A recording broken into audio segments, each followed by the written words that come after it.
Flat Stanley, His Original Adventure by Jeff Brown. Chapter 1. The Big Bulletin Board. Breakfast was ready.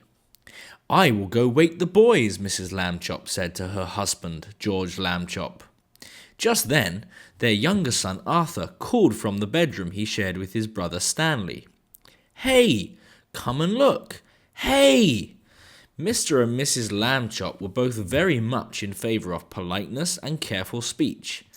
"Hay is for horses, Arthur, not people," Mr. Lambchop said as they entered the bedroom. "Try to remember that." "Excuse me," Arthur said, "but look!" He pointed to Stanley's bed. Across it lay the enormous bulletin board that Mr. Lambchop had given the boys a Christmas ago so that they could pin up pictures and messages and maps. It had fallen, during the night, on top of Stanley. But Stanley was not hurt.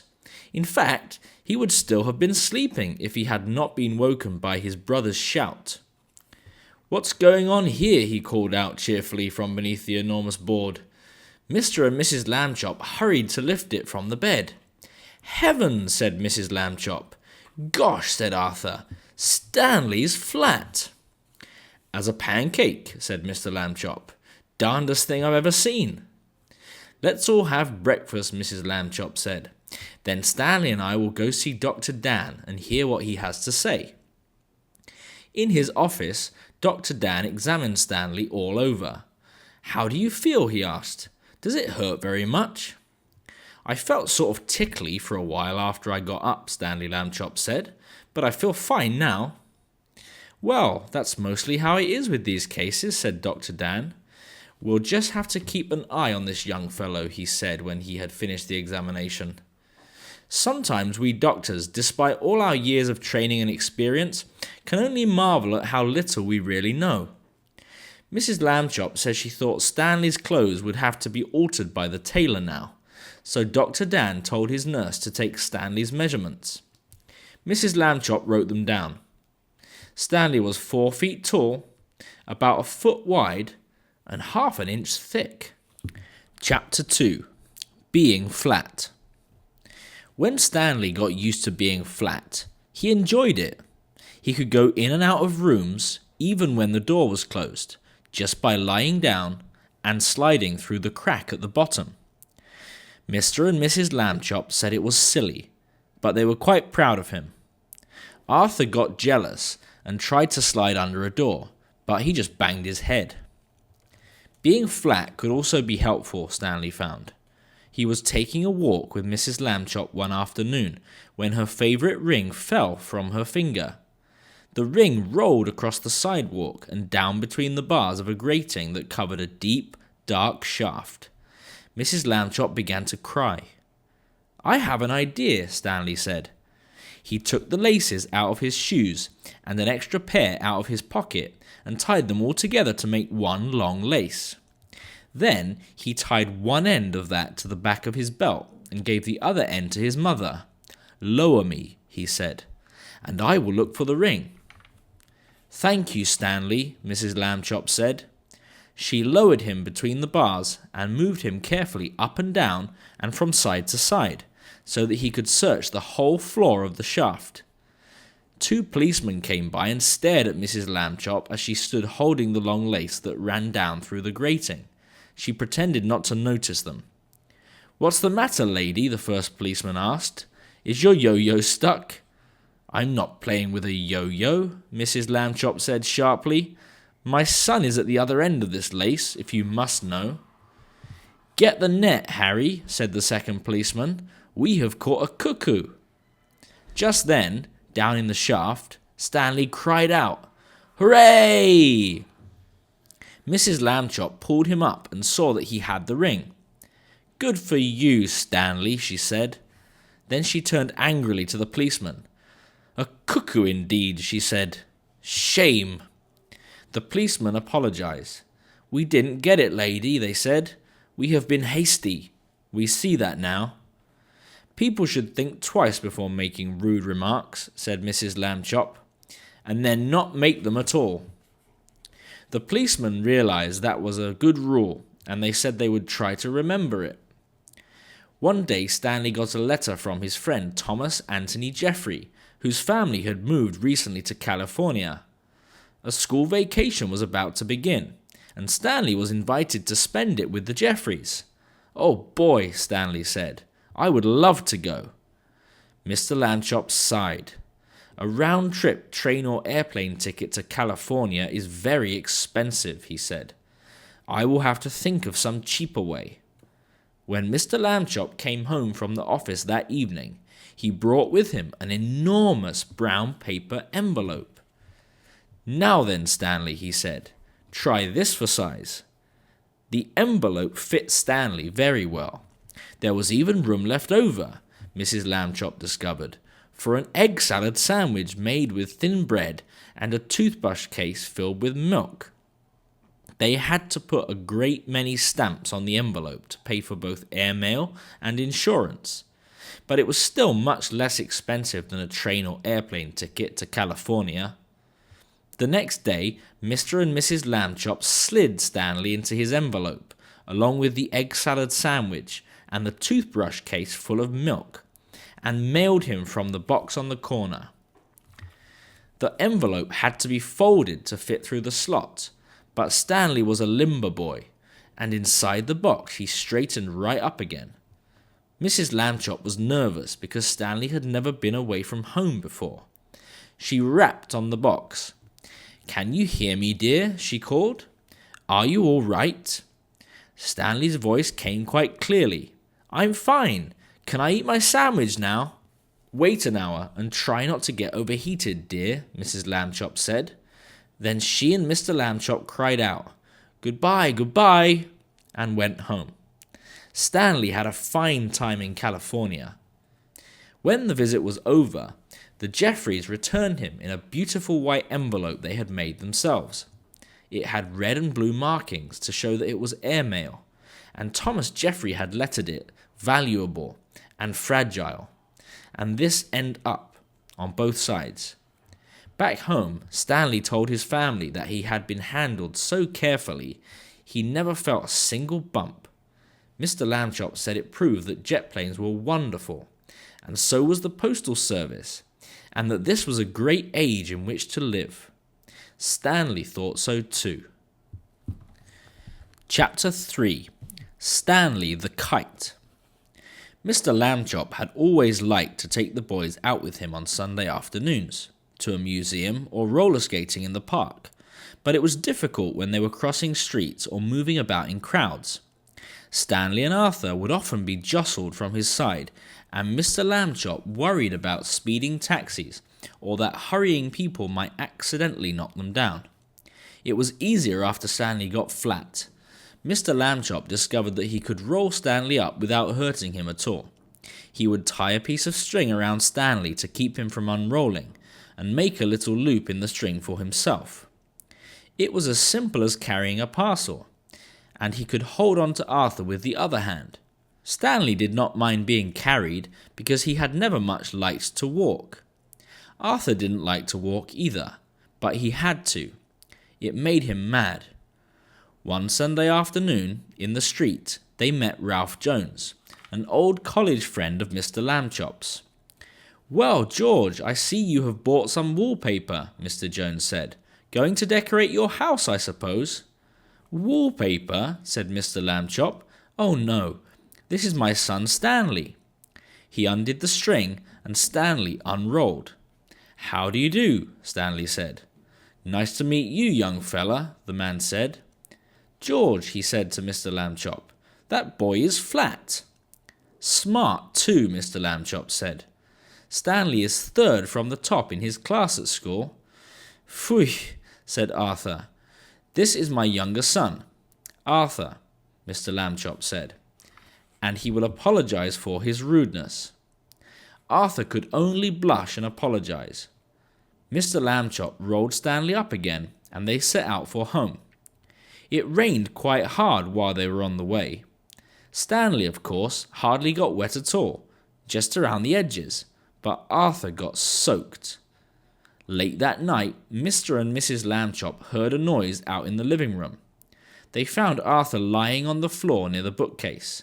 He had piled a great many volumes of the Encyclopedia Britannica on top of himself. "Put some more on me," Arthur said when he saw them. "Don't just stand there. Help me." Mr. and Mrs. Lambchop sent him back to bed, but the next morning they spoke to Stanley. "Arthur can't help being jealous," they said. "Be nice to him. You're his big brother after all." The next Sunday, Stanley and Arthur went to the park by themselves. The day was sunny, but windy too, and many older boys were flying beautiful, enormous kites with long tails, made in all the colours of the rainbow. Arthur sighed. "Someday," he said, "I will have a big kite, and I will win a kite flying contest and be famous like everyone else. Nobody knows who I am these days." Stanley remembered what his parents had said.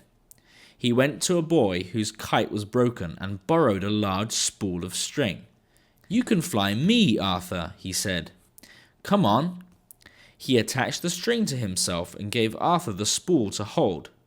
He ran lightly across the grass, sideways to get up speed, and then he turned to meet the breeze. Up, up, up, up went Stanley, being a kite. He knew just how to manage on the gusts of wind. He faced full into the wind if he wanted to rise, and let it take him from behind when he wanted speed. He had only to turn his thin edge to the wind, carefully, a little at a time, so that it did not hold him, and then he would slip gracefully down toward the earth again. Arthur let out all the string, and Stanley soared high above the trees, a beautiful sight in his red shirt and blue trousers against the pale blue sky. Everyone in the park stood still to watch. Stanley swooped right and then left, in long matched swoops. He held his arms by his sides and zoomed at the ground like a rocket, and curved up again toward the sun. He side-slipped and circled, and made figure eights and crosses and a star. Nobody has ever flown the way Stanley Lambchop flew that day. Probably no one ever will again. After a while, of course, people grew tired of watching, and Arthur got tired of running about with the empty spool.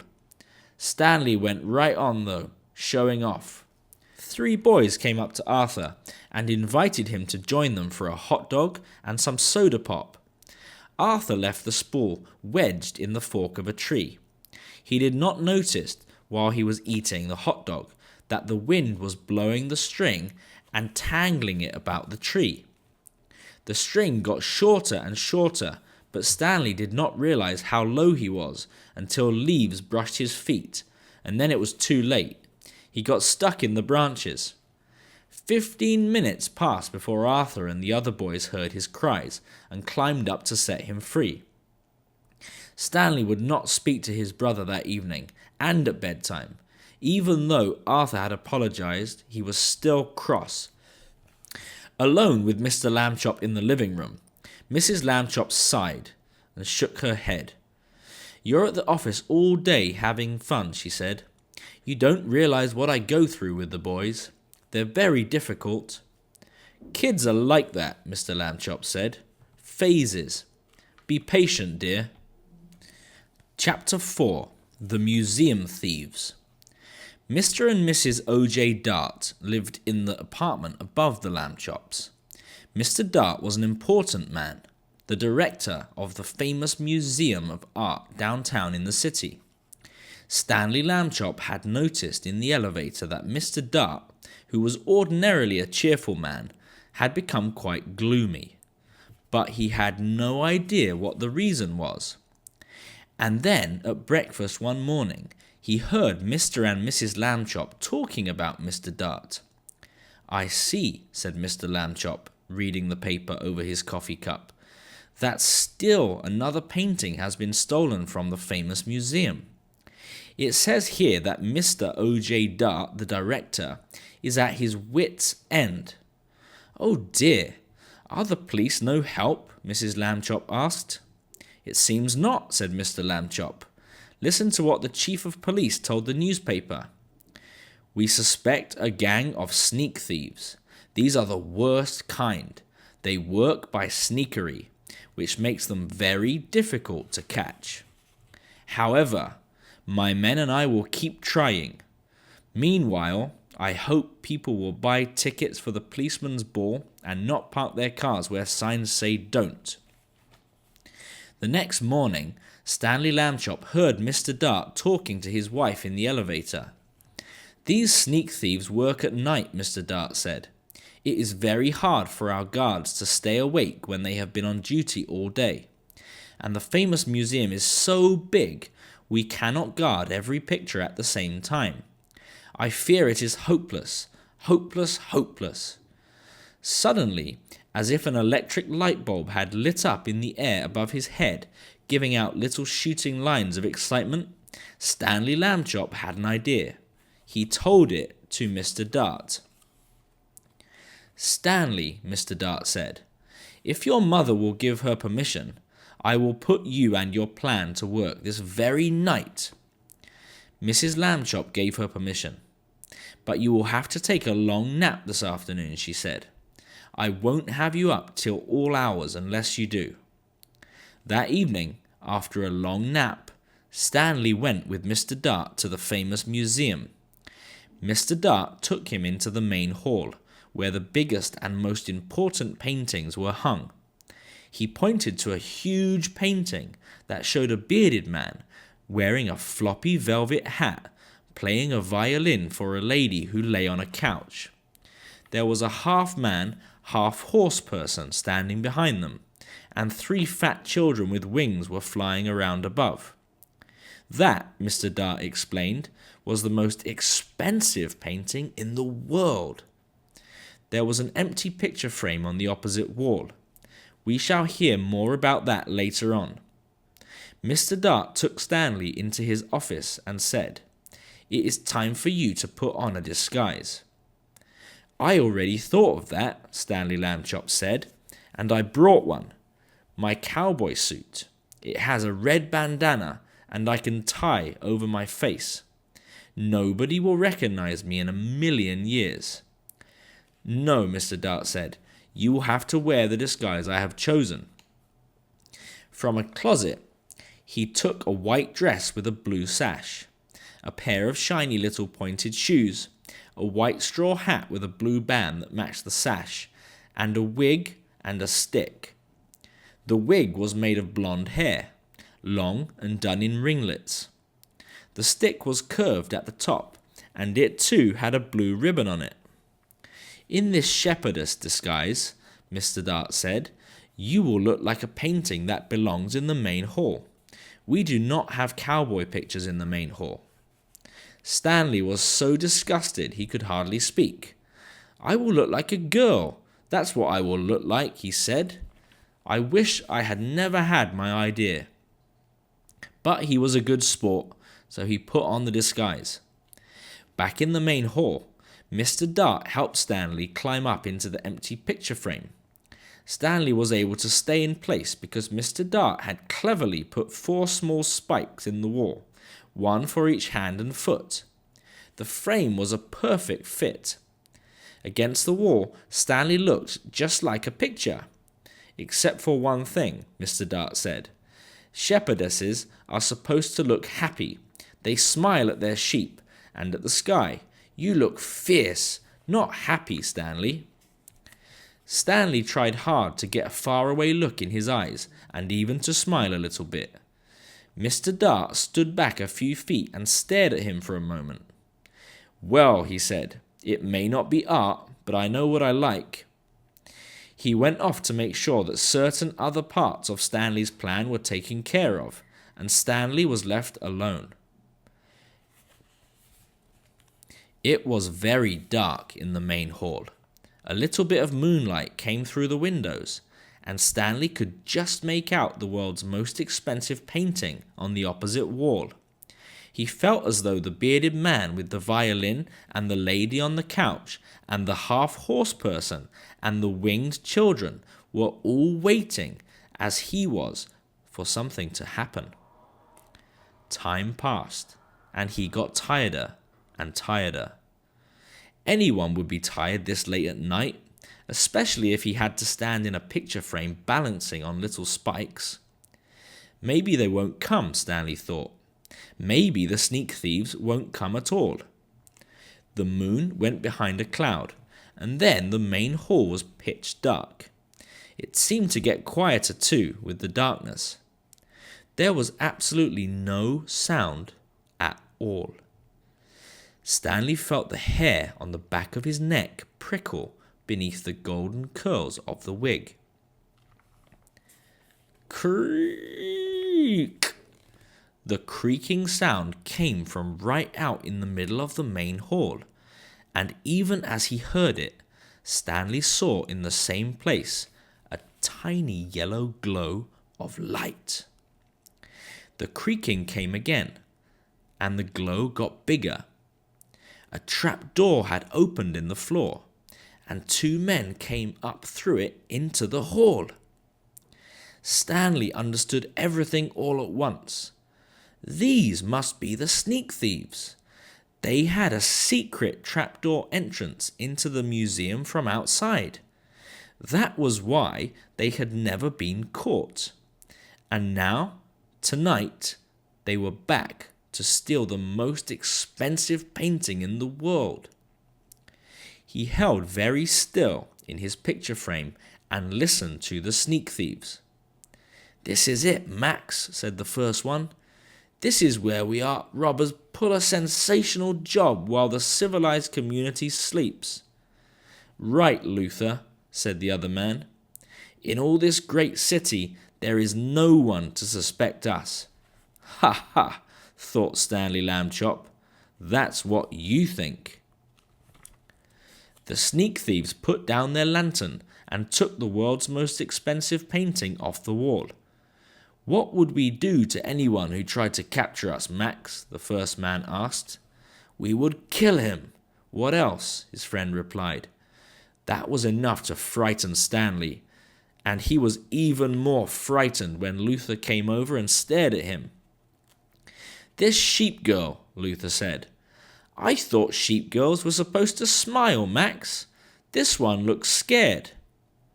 Just in time, Stanley managed to get a faraway look in his eyes again, and to smile, sort of. "You're crazy, Luther," Max said. "She is smiling. And what a pretty little thing she is, too." That made Stanley furious.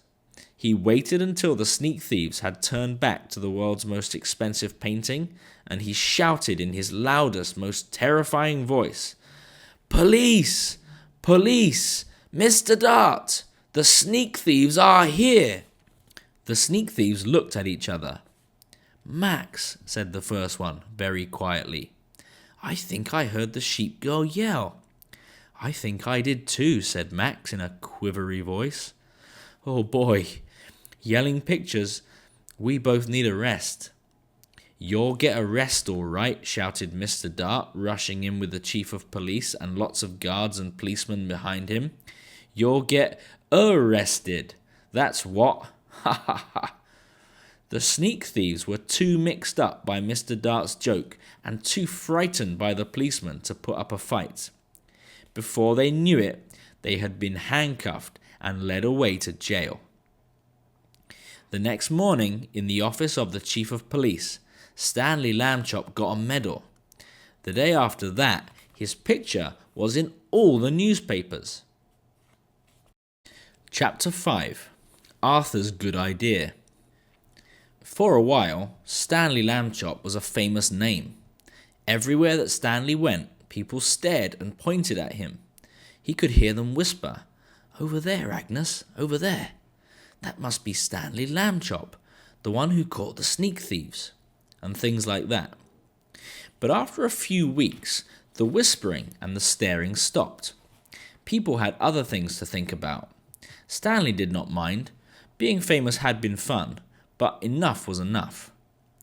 And then came a further change, and it was not a pleasant one. People began to laugh and make fun of him as they passed by. "Hello, super skinny," they would shout, and even ruder things about the way he looked. Stanley told his parents how he felt. It's the other kids I mostly mind, he said. They don't like me anymore because I'm different. Flat. Shame on them, Mrs. Lambchop said. It is wrong to dislike people for their shapes, or their religion for that matter, or the colour of their skin. I know, Stanley said. Only maybe it's impossible for everybody to like everybody. Perhaps, said Mrs. Lambchop, but they can try. Later that night, Arthur Lambchop was woken by the sound of crying. In the darkness, he crept across the room and knelt by Stanley's bed. Are you okay? He said. Go away, Stanley said. Don't be mad at me, Arthur said. You're still mad because I let you get tangled the day you were my kite, I guess. Skip it, will you? Stanley said. I'm not mad. Go away. Please let's be friends. Arthur couldn't help crying a little too. Oh, Stanley, he said. Please tell me what's wrong. Stanley waited for a long time before he spoke. The thing is, he said, I'm just not happy anymore. I'm tired of being flat. I want to be a regular shape again, like other people. But I'll have to go on being flat forever. It makes me sick. Oh, Stanley, Arthur said. He dried his tears on a corner of Stanley's sheet and could think of nothing more to say. Don't talk about what I just said, Stanley told him. I don't want the folks to worry. That would only make it worse. You're brave, Arthur said. You really are. He took hold of Stanley's hand. The two brothers sat together in the darkness, being friends. They were both still sad, but each one felt a little better than he had before.